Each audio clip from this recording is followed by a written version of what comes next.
Test दिया था किसका दिया था, पार्ट 5 और 6 का, है ना, वो टेस्ट आपका हो गया।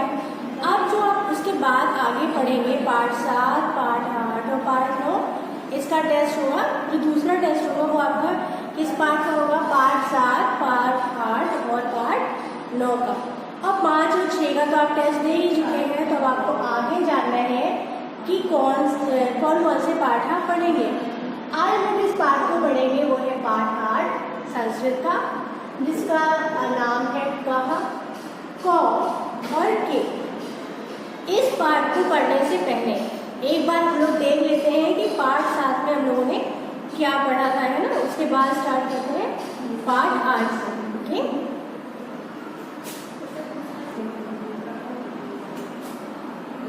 तो आज हम लोग इसको पढ़ेंगे पार्ट 8, लेकिन हम लोगों ने पहले क्या पढ़ा था उसको देख लेते हैं, जो था पार्ट 7। इन शॉर्ट देखेंगे ताकि आप समझ भी जाएं और हम लोग आगे वाले पार्ट को स्टार्ट कर सकें। तो उस पार्ट का नाम था क्या, यूयम और वर्ड। जहाँ मैंने आपको क्या बताया था, यूयम का अर्थ होता है तुम सब, और वयम का अर्थ होता है हम सब।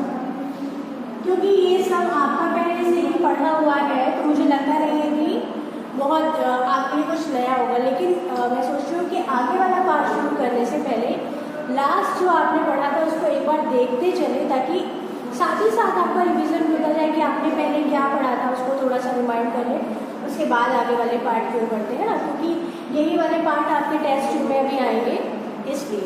तो देखिए पार्ट 5 और पार्ट 6 उन दोनों का टेस्ट हो गया, वो तो हो गए। अब हम लोग आगे टेस्ट 2 के लिए पढ़ेंगे पार्ट 7 से, पार्ट 7, 8 और 9। तो एक बार 7 को फिर से देखते हुए फिर हम लोग स्टार्ट करेंगे पार्ट 8 को, ठीक है। तो देखिए इस पार्ट का नाम था यूयम और वयम। यूयम का अर्थ था तुम सब, अर्थ होता है तुम सब, और वयम का अर्थ होता है हम सब। अब मैंने आपको बताया था कि जो यूयम होते हैं, यूयम में जहाँ मतलब जिस वाक्य में यूयम आता है, इसकी यूयम की क्रिया के साथ कौन सा प्रत्यय लगता है, मैं आपको बता चुकी हूँ ना। यूयम की क्रिया का प्रत्यय क्या होता है, ये सारी चीजें मैंने आपको बता दी है, लेकिन एक बार फिर से बता दिया। इसका होता है थ। फिर देखिए वयम, जो वयम है इसकी क्रिया का प्रत्यय क्या होता है,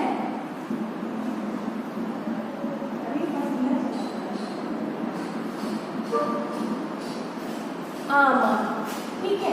ये सारी चीजें मैं आपको बता चुकी हूँ, लेकिन क्योंकि हम लोग पार्ट 8 को शुरू करने से पहले एक बार फिर से 7 को देख लेते हैं, इसलिए इसे बता रही हूँ। यानी जिस भी वाक्य में यूयम आया होगा, है ना, उसमें क्रिया के साथ प्रत्यय क्या लगेगा, था। प्रत्यय मैंने आपको बताया था ना कि बाद में जुड़ता है। जिस भी वाक्य में वयम आया होगा उसकी क्रिया का प्रत्यय क्या होगा, यानी उसमें जो भी क्रिया प्रयोग की जाएगी उसमें किस प्रत्यय का प्रयोग किया जाएगा, आमा।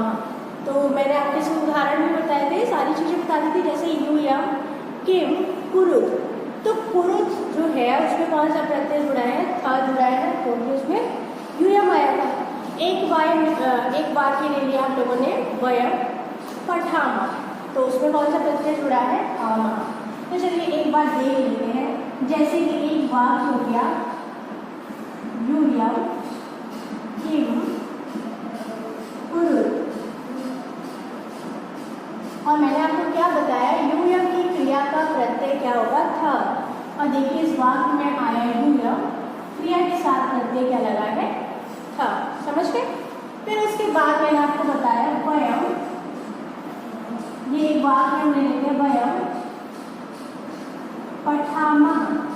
और मैंने आपको बताया कि वयम की क्रिया का प्रत्यय होगा आमा, यानी जिस वाक्य में वयम आया होगा उसमें जो क्रिया होगी उसके साथ कौन सा प्रत्यय लगेगा, आमा। तो देखिए पठामा में अगर आप क्रिया को अलग करेंगे पर, तो उसमें कौन सा प्रत्यय लगा हुआ है, आमा प्रत्यय लगा हुआ है।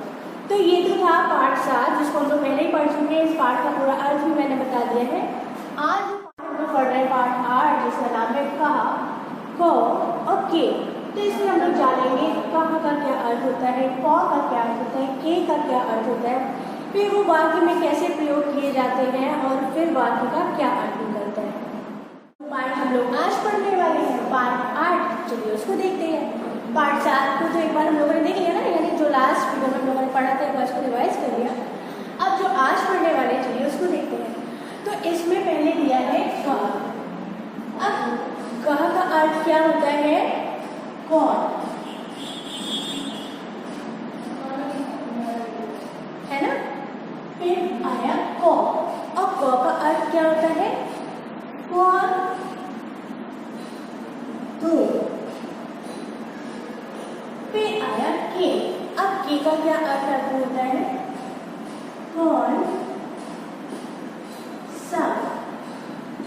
अब देखिए का अर्थ भी कौन होगा, क भी कौन होगा, के भी कौन होगा, लेकिन कहाँ प्रयोग किया जाएगा, जहाँ एक होगा, क प्रयोग किया जाएगा जहाँ दो होंगे, और के प्रयोग किया जाएगा जहाँ दो से अधिक होंगे, है ना। देखिए जैसे यहाँ दिया है क, यानी एक के, कौन एक के लिए, फिर कौन दो यानी किसी दो के लिए प्रयोग किया जाएगा क। कौन सब दो से अधिक व्यक्ति जहाँ होंगे वहाँ के, ठीक है। लेकिन एक और चीज है इसमें। अब वो एक चीज क्या है, ये सब किसके लिए प्रयोग किया जाएगा, पुल्लिंग के लिए, ठीक है। यानी कि ये कहा, के किसके लिए प्रयोग किए जाएंगे, पुल्लिंग के लिए प्रयोग किए जाएंगे, है ना। अब आप सोच रहे होंगे कि स्त्रीलिंग के लिए क्या प्रयोग किए जाएंगे, तो चलिए अब स्त्रीलिंग को देख लेते हैं। जैसे इसमें कौन, कौन दो, कौन सब है पुल्लिंग में, ऐसे ही स्त्रीलिंग में भी है। लेकिन स्त्रीलिंग में ये होगा का, के और कहा। इसका अर्थ होगा कौन, इसका अर्थ होगा कौन दो, इसका अर्थ होगा कौन सब। लेकिन इनका प्रयोग किसके लिए किया जाएगा, स्त्रीलिंग के लिए, ठीक है।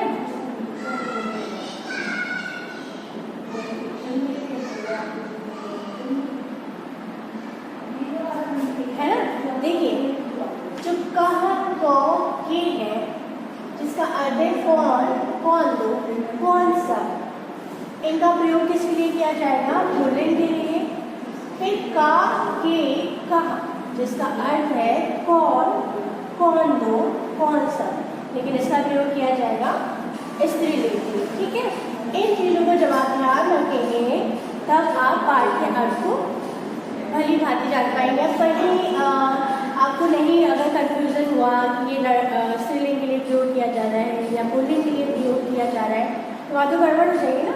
इसलिए मैंने आपको अलग से बताया कि ये जो शब्द, ये जो है, ये होंगे स्त्रीलिंग, ये स्त्रीलिंग के लिए प्रयोग किया जाएगा, और ये जो है ये किसके लिए प्रयोग किए जाएंगे, पुल्लिंग के लिए प्रयोग किए जाएंगे, है ना। तो पाठ का आपको अर्थ पढ़ना हो या अनुवाद बनाना हो तो आपको ये चीज़ें क्लियर होनी चाहिए। कहा, को, के पुल्लिंग के लिए प्रयोग किया जाएगा, का, के, कहा स्त्रीलिंग के लिए प्रयोग किया जाएगा।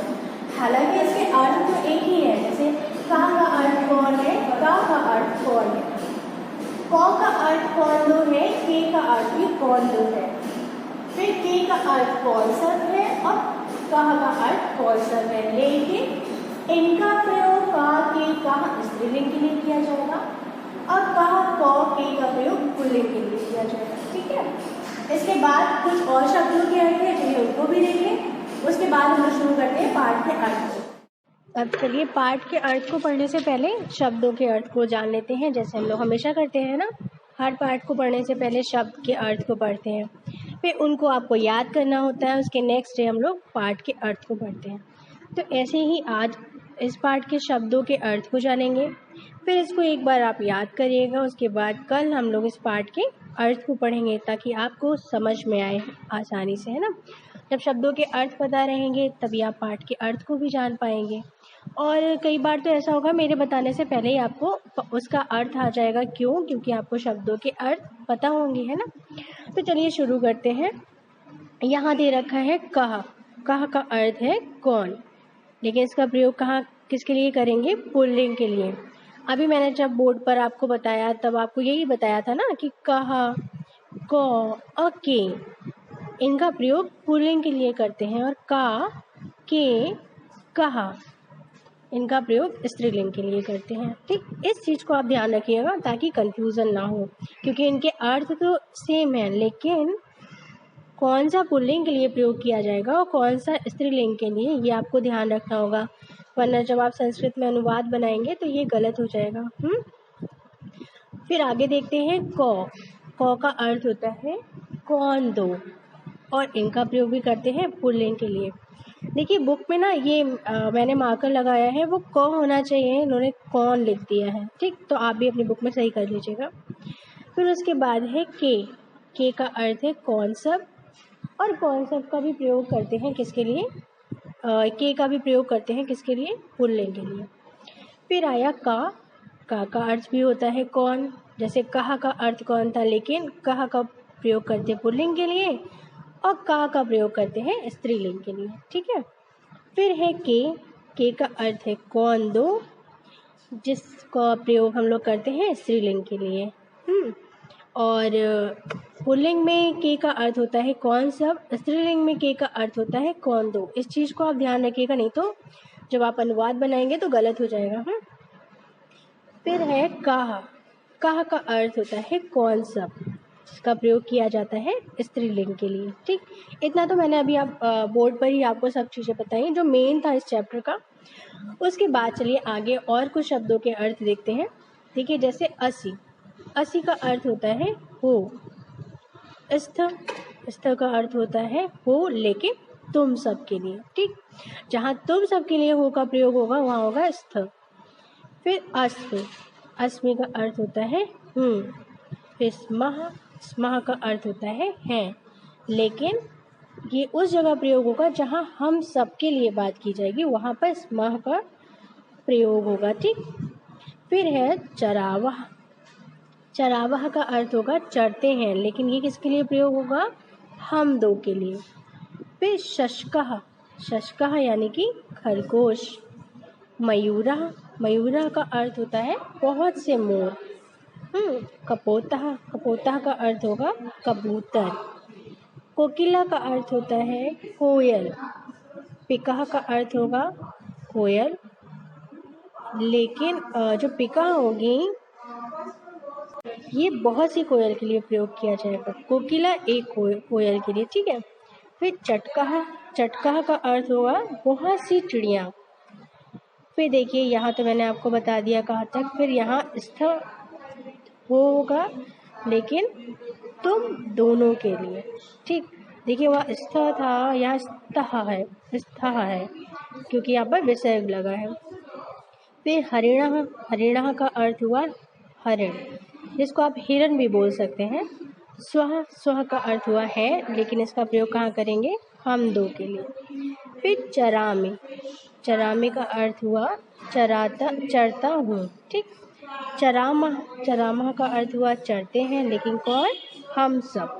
हम सब जहाँ प्रयोग होगा वहाँ चरामः होगा। ठीक, फिर है गजौ। गजौ का अर्थ है दो हाथी, यानी जहाँ दो हाथी होंगे वहाँ गजौ का प्रयोग किया जाएगा।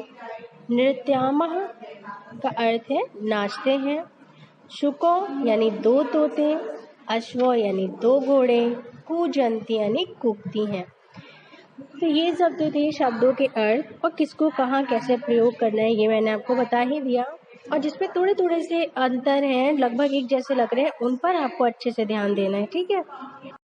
और आज का होमवर्क आपका यही है कि आपको इन शब्दों के अर्थ याद करने हैं, और शब्दों के अर्थ का याद करते समय इस बात का ध्यान रखिएगा कौन सा पुल्लिंग के लिए प्रयोग होगा, कौन सा स्त्रीलिंग के लिए।